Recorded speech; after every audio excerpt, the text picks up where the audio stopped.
بسم الله الرحمن الرحيم. السلام عليكم ورحمة الله وبركاته. أهلا بيكم في مطبخ ماما دولة.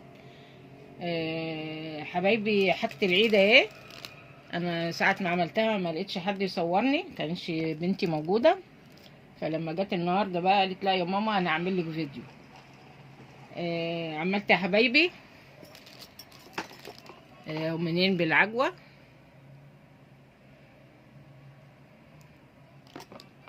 وعملت القراقيش اهي.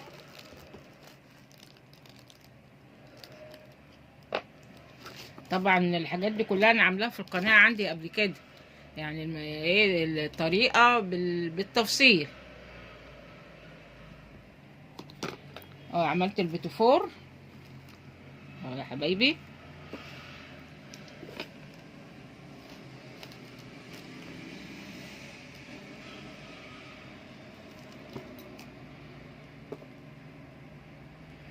طبعا بنشكل فيه بقى ونلزقه بالمربى، مربى المشمش، طعمه جميل جدا.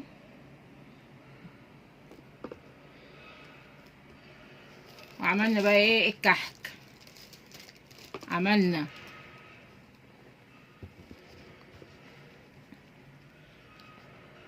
بالملبن وعين الجمل، وده بالمكسرات. شايفين التسوية؟ طبعا كل سنة وانتم طيبين.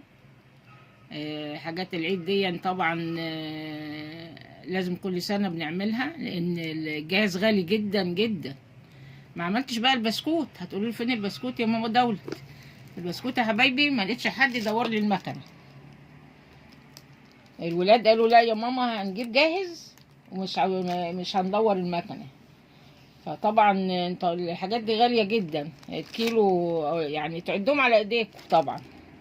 وكل سنة وانتم طيبين. شوفوا يا حبايبي كده، نشوفوا الكحك دايب ازاي، ده بدوبه.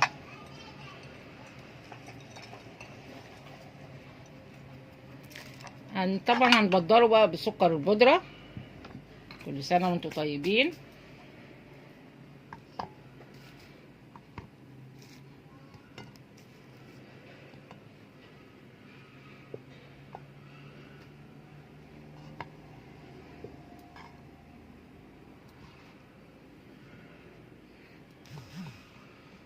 الحاجات الحلوة دي يا حبايبي تبقى حلوة في البيت، فرحة كمان للأولاد وكده، اللي عندها أطفال صغيرين بيقعدوا كده زي زمان ما كنا بنقعد مع أمهاتنا الله يرحمها وأهالينا، كان بيبقى ليها فرح.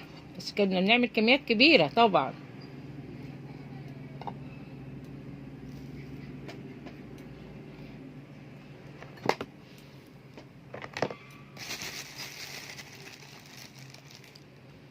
السكر والبودرة يا حبايبي كده.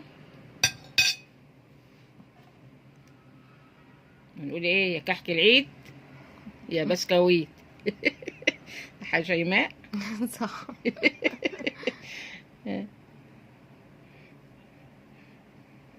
اقول لهم لو شيماء هنا كانت دورت لي المكن، ولا هتبقي زيهم؟ كنت هدور لك طبعا. خلي سيف هو اللي يدور لي المكن. بالظبط كده. ايوه.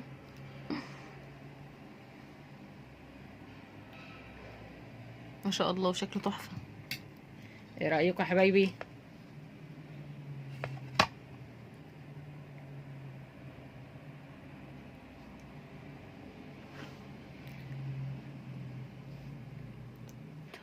هنقول يا حبايبي طريقه حفظه ازاي.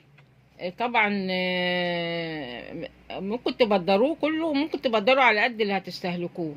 نجيب علبه، العلبه تبقى طبعا لها غطا، ونبدره وبنطلع على قد ما احنا نعوز. لو عوزنا تاني نبدر بالدقيق. وكل سنة وانتم طيبين.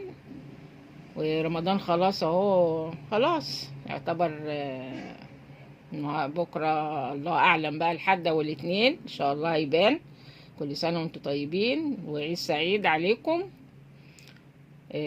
لو عجبكم الفيديو يا حبايبي ما تنسونيش في اللايك والشير والاشتراك في القناة وتفعيل زرار الجرس عشان يوصلكم كل جديد. السلام عليكم ورحمة الله وبركاته.